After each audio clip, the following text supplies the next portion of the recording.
జై సీతారాం. దాదాపు 2 నెలల క్రితం ఆపరేషన్ కగార్లో అసువులు బాస్తున్న మావోయిస్టుల మరణాలకు కారణం ఎవరు అని ఒక వీడియో అప్లోడ్ చేశాను.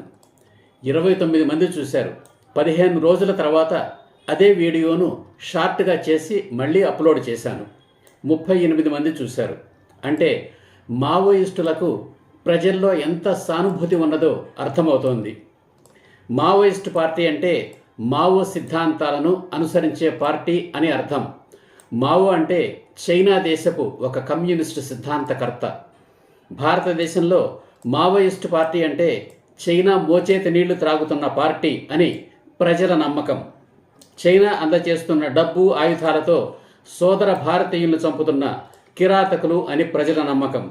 అటువంటి మావోయిస్టుల కోసం ప్రజలు తమ అమూల్యమైన సమయాన్ని ఎందుకు వృధా చేసుకుంటారు? ఆ మావోయిస్టుల కోసం చేసిన వీడియోను ఎందుకు చూస్తారు? ఇక స్వయం ప్రకటిత శాంతి చర్చల కమిటీలోని మేధావులు, వాళ్లకు తెలుసు ప్రభుత్వం తమ మాటలను వినదని, విన్నా పట్టించుకోదని. అయినా సరే అప్పుడప్పుడు హైదరాబాద్లో మీటింగులు పెట్టి ప్రభుత్వాన్ని శాపనార్థాలు పెట్టి సాయుధ మావోయిస్టులను రెచ్చగొట్టి చేతులు దులిపేసుకుంటారు. వాళ్లకు కూడా సాయుధ మావోయిస్టులు బ్రతికి బట్ట కట్టడం ఇష్టం ఉండదు. ఒడ్డున కూర్చుని వాళ్లను రెచ్చగొడుతుంటారు.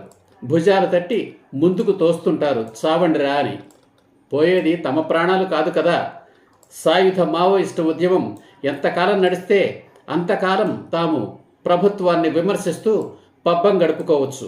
వార్తాపత్రికల్లో తమ పేర్లు చూసుకోవచ్చు.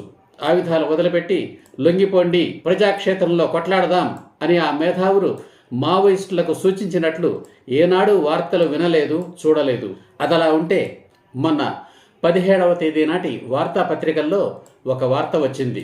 సాయుధ పోరాటాన్ని తాత్కాలికంగా విరమిస్తున్నట్లు ప్రభుత్వం కూడా నెల రోజుల పాటు కాల్పుల విరమణ ప్రకటించి గాలింపు చర్యలను నిలిపివేయడం ద్వారా శాంతి ప్రక్రియను ముందుకు తీసుకువెళ్లడం అనేది ప్రభుత్వ అనుకూల వైఖరిపై ఆధారపడి ఉంటుంది అని పార్టీ కేంద్ర కమిటీ అధికార ప్రతినిధి మల్లోజుల వేణుగోపాల్ అలియాస్ అభయ్ పేరు, ఫోటోతో సహా ప్రకటన వెలువడింది.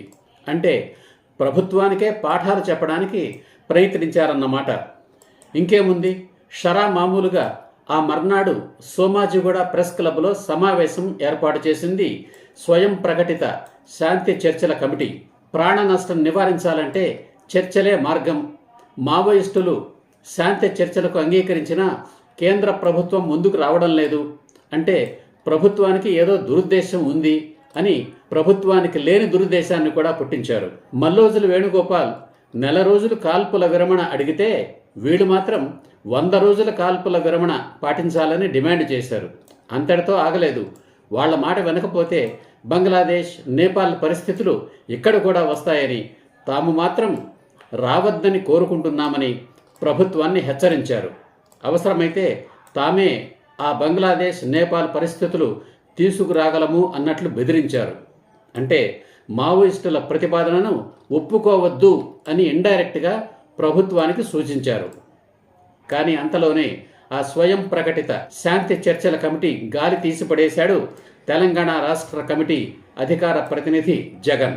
పోరాటాన్ని విరమించడానికి వాడవడు అని పార్టీ కేంద్ర కమిటీ అధికార ప్రతినిధి మల్లోజుల వేణుగోపాల్ అలియాస్ అభయ్ని, అతని ప్రతిపాదనను సమర్థించినట్లు నటించిన స్వయం ప్రకటిత శాంతి చర్చల కమిటీని కరేపాకులాగా తీసిపడేశాడు. మేము పోరాటాన్ని కొనసాగిస్తాము అని ప్రకటించాడు పార్టీ రాష్ట్ర కమిటీ అధికార ప్రతినిధి జగన్. ఇప్పుడు శాంతి చర్చల కమిటీ రేపు ప్రెస్ మీటింగ్ పెట్టి ఏం చెబుతుందో, ఏం చేస్తుందో చూడాలి. ఇంతకీ ఈ మావోయిస్టు గొడవలతో నీకేం పని? వాళ్లకు నీ సిద్ధాంతానికి సంబంధం ఏమిటి అని నన్ను అడుగుతారా? సంబంధం ఉంది. రాముడి ఆదర్శం ఏకపత్ని వ్రతం మాత్రమే కాదు, దేశభక్తి కూడా. జననీ జన్మభూమిశ్చ స్వర్గాదపి గరీయసి అన్నది రాముడే. దైవభక్తి లేకున్నా పర్వాలేదు, దేశభక్తి ఉండాలి అనేదే నా సిద్ధాంతం. అందరూ దేశభక్తి కలిగి ఆలోచిస్తే ఏ సమస్యకైనా పరిష్కారం దొరుకుతుంది అనేది నా సిద్ధాంతం. రామరాజ్యం సీతమ్మలకే సాధ్యం. ప్రపంచంలోని స్త్రీలందరూ దేవతలే, రాక్షసులందరూ పురుషులే. ప్రాణాలు పోసేవారు దేవతలు, ప్రాణాలు తీసేవారు రాక్షసులు. ప్రపంచంలోని అన్ని నేరాలను కనిపెట్టింది, ఆచరించేది, ఎప్పటికప్పుడు వాటికి మెరుగులు దిద్దేది పురుషులే. కనుక రాక్షసులందరూ పురుషులే. తుపాకులు పట్టిన మావోయిస్టులందరూ రాక్షసులే, ఉరిశిక్షకు అర్హులే. అలాంటి వారిని ఆయుధాలను విసర్జించి జనజీవన స్రవంతిలోకి రమ్మని ఆహ్వానిస్తోంది ప్రభుత్వం. ఈ వీడియో పూర్తి చేసే సమయానికి మరో 2 కేంద్ర కమిటీ సభ్యులు కట్టా రామచంద్రారెడ్డి, కడారి సత్యనారాయణ రెడ్డిలు ఎన్కౌంటర్లో మృతి చెందారు.